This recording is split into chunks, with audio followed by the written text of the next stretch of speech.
Tuhan bersamamu dan bersama rohmu. Inilah Injil suci menurut Santo Markus. Dimuliakanlah Tuhan. Sekali peristiwa, Yakobus dan Yohanes, anak-anak Zebedeus, mendekati Yesus dan berkata kepadanya, "Guru, kami harap Engkau melakukan apapun yang kami minta dari Engkau." Jawab Yesus kepada mereka, "Apa yang kamu kehendaki aku lakukan bagimu?" Mereka menjawab, "Perkenankanlah kami duduk dalam kemuliaan-Mu kelak, seorang di sebelah kananmu dan seorang lagi di sebelah kirimu."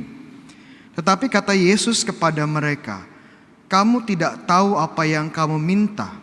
Sanggupkah kamu meminum piala yang harus aku minum dan dibaptis dengan baptisan yang harus aku terima?" Jawab mereka, "Kami sanggup." Yesus selalu berkata kepada mereka, "Memang kamu akan meminum piala yang harus aku minum dan akan dibaptis dengan baptisan yang harus aku terima. Tetapi hal duduk di sebelah kananku atau di sebelah kiriku, aku tidak berhak memberikannya. Itu akan diberikan kepada orang-orang yang baginya hal itu telah disediakan." Mendengar itu, ke-10 murid yang lain menjadi marah kepada Yakobus dan Yohanes. Lalu Yesus memanggil mereka dan berkata, "Kamu tahu bahwa mereka yang diakui sebagai pemerintah bangsa-bangsa bertindak sebagai tuan atas rakyatnya, dan para pembesarnya bertindak sewenang-wenang atas mereka. Tetapi janganlah demikian di antara kamu. Siapa saja yang ingin menjadi besar di antara kamu, hendaklah ia menjadi pelayanmu. Dan siapa saja yang ingin menjadi pertama di antara kamu, hendaklah ia menjadi hamba untuk semuanya. Karena Putra Manusia datang bukan untuk dilayani, melainkan untuk melayani dan untuk memberikan nyawanya menjadi tebusan bagi banyak orang." Demikianlah sabda Tuhan. Terpujilah Kristus. Saudara-saudara yang terkasih, hari ini Injil kita sangat seru ya, karena terjadi sebuah drama dan konflik perebutan kekuasaan di antara para murid ya. Ini kalau dibandingkan drama-drama Korea zaman sekarang masih unggul ya. Kalau di rating ini mungkin lebih tinggi dibandingkan Squid Game yang lagi viral sekarang. Kisahnya seru sekali. Kisahnya ngapain sih Romo? Ada apa Injil hari ini? Jadi awalnya Yakobus dan Yohanes ya, mereka ini saudara, diam-diam mendekati Yesus. Dan saat sudah mendekati Yesus, mereka minta sesuatu. Mintanya apa? Mintanya untuk duduk di sebelah kanan dan sebelah kiri Yesus. Duduk di sini bukan hanya duduk di kedai kopi, ngopi-ngopi, ngobrol gitu ya. Bukan, tapi ini berbicara tentang posisi kekuasaan. Bahkan posisi nomor 2 dan 3 setelah sang raja. Kalau kita kembali ke perjanjian lama ya, kalau kita baca 1 Raja-Raja bab 1 dan 2, di sini ada sebuah figur penting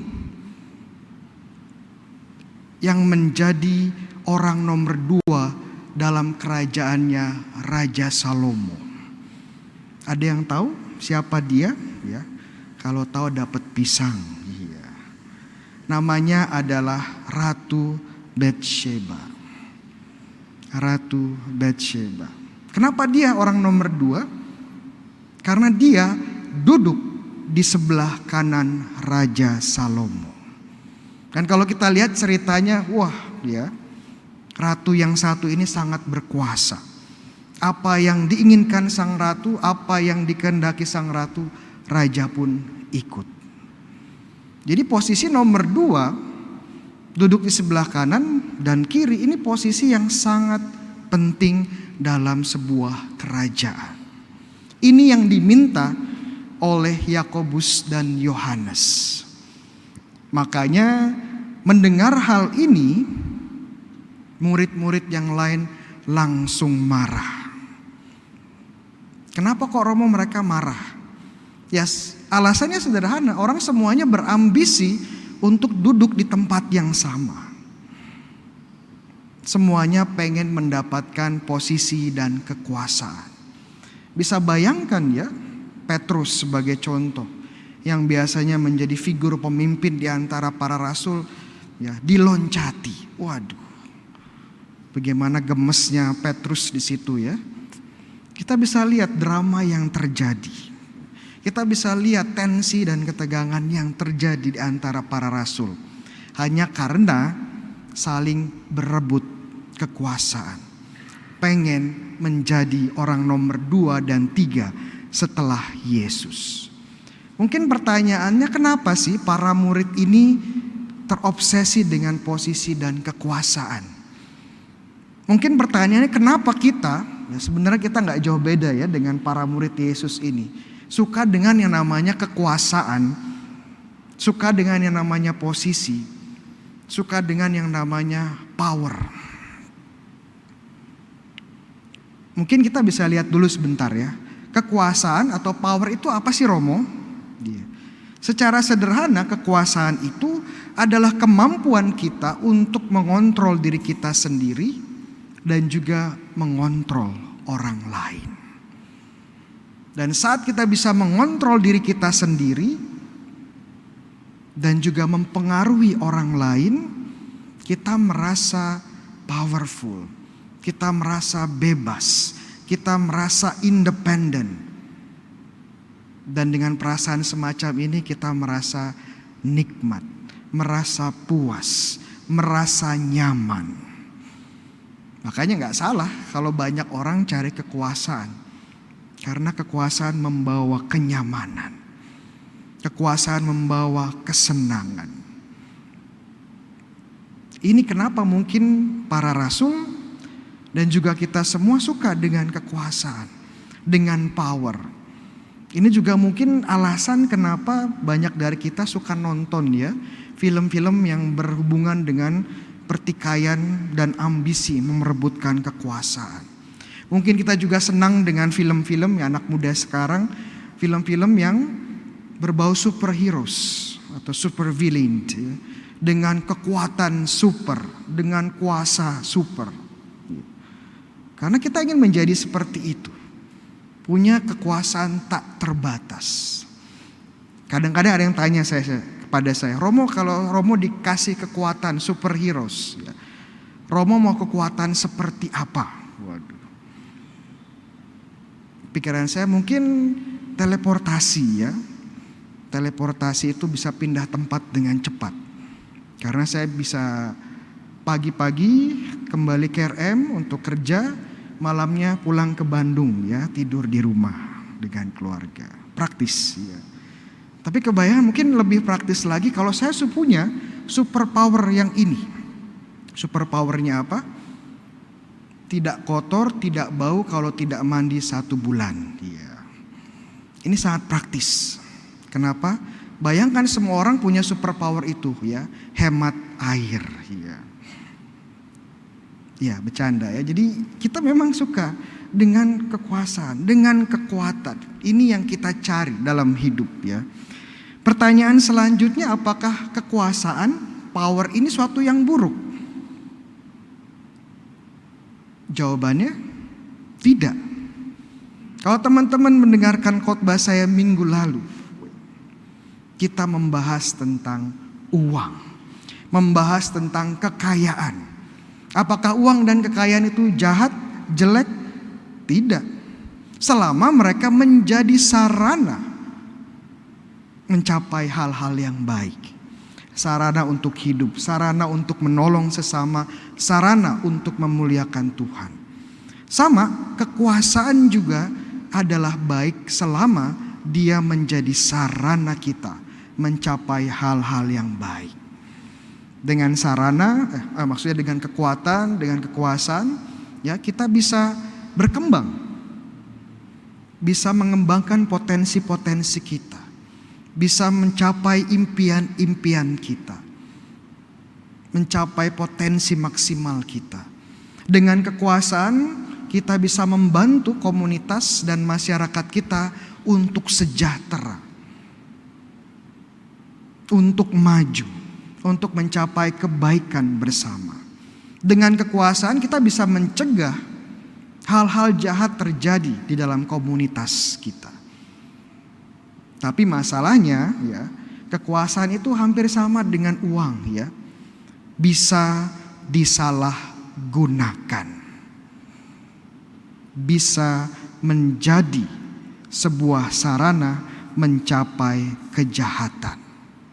Bisa digunakan untuk memanipulasi diri sendiri, orang lain, dan akhirnya membawa hal-hal buruk bagi banyak orang. Dan Yesus memahami dinamika ini.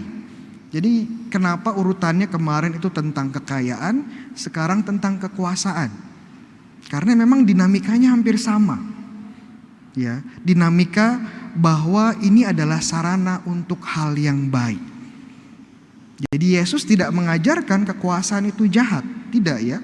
Tidak mengajarkan bahwa kekuasaan itu harus dihilangkan, tidak. Sebaliknya, Tuhan Yesus menunjukkan bagaimana menggunakan kekuasaan. Yesus bilang kekuasaan itu bukan hanya masalah mengumpulkan kekuatan, mengumpulkan sarana ekonomi, mengumpulkan lebih banyak lagi followers ya. Bukan sekedar mengumpulkan lebih banyak lagi kekuatan politik.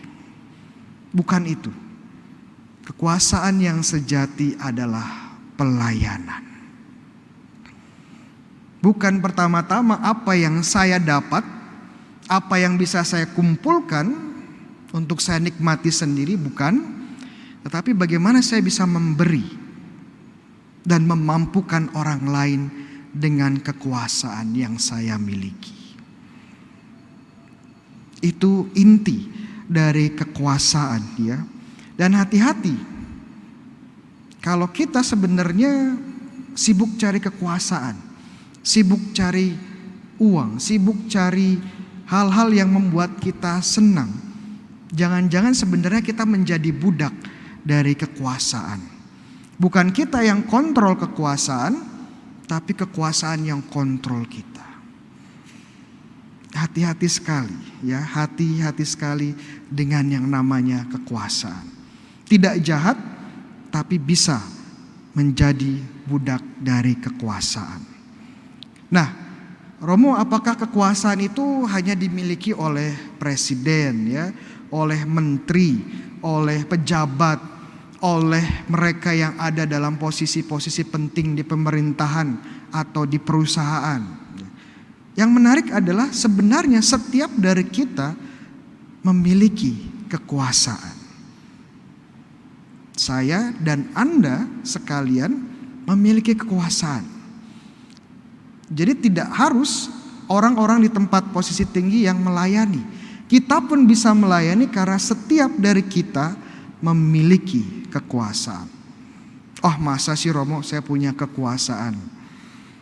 Saya kasih contoh ya beberapa. Seorang ibu. Kekuasaan seorang ibu itu apa? Seorang ibu yang mengandung. Kuasanya di mana? Kuasanya relasi dia dengan bayinya yang ada di rahim. Sekarang dia punya kebebasan untuk menggunakan kekuasaannya untuk merawat sang bayi, melahirkannya dan membesarkannya. Atau dengan kekuasaan yang sama untuk menghancurkan sang bayi dan mengaborsinya. Seorang suami, saat dia menjadi seorang suami, dia punya kuasa atas keluarganya. Karena dia menjadi kepala keluarga. Sekarang terserah, dia mau pakai kekuasaannya untuk melayani keluarganya, melindungi keluarganya, menghidupi keluarganya, atau dia menggunakan kekuasaannya untuk melampiaskan kemarahannya kepada keluarganya. Istrinya dipukuli, ya, anaknya dimaki-maki. Kenapa seperti itu, Pak? Ya terserah saya berkuasa atas mereka. Ya bisa diperhatikan ya, satu kuasa tapi bisa untuk melayani atau bisa menghancurkan. Seorang imam, contoh lain. Seorang imam kuasanya apa, Romo? Seorang imam kuasanya adalah untuk mempersembahkan sakramen. Apa bedanya saya dengan Anda? Satu, teman-teman tidak bisa merayakan Ekaristi. Tanpa seorang Romo, Ekaristi tidak bisa ada. Walaupun ini penuh ya, gereja penuh dengan umat, tapi kalau nggak ada satu Romo, tidak ada Ekaristi. Very powerful ya, sangat-sangat berkuasa. Ya, jadi jangan main-main dengan saya. Tapi pertanyaannya sekarang, Romo gunakan kekuasaan ini untuk apa? Untuk mencari popularitas, mencari kenyamanan, atau untuk melayani umat, untuk membawa umat kepada Tuhan. Saya bisa pakai ini untuk cari kenyamanan saya. Kalau ada ibu-ibu yang bilang, Romo mau makan apa? Iya. Saya bilang, wah saya lagi pengen makan tempe. Iya. 1 bulan dikirimi tempe. Iya. Sangat berkuasa. Enggak main-main. Saya bisa melakukan itu sebagai seorang Romo. Tapi saya enggak mau. Karena saya dipanggil untuk melayani saudara sekalian. Saya diberikan kuasa untuk melayani sakramen untuk saudara-saudara. Dan setiap dari umat memiliki hak untuk menuntut romonya. Romo, saya butuh misa. Romo, saya mau dikuduskan. Romo, saya mau pengakuan dosa. Itu hak teman-teman. Tapi ya jangan keterlaluan juga ya. Jam 2 malam digedor, Romo mau pengakuan dosa ya. Ya tahu diri juga sih ya. Tapi ini kita dipanggil untuk melayani. Setiap orang dari kita memiliki kuasa. Dan panggilan Tuhan adalah menggunakan kekuasaan ini untuk melayani. Kita semua dipanggil untuk melayani. Amin.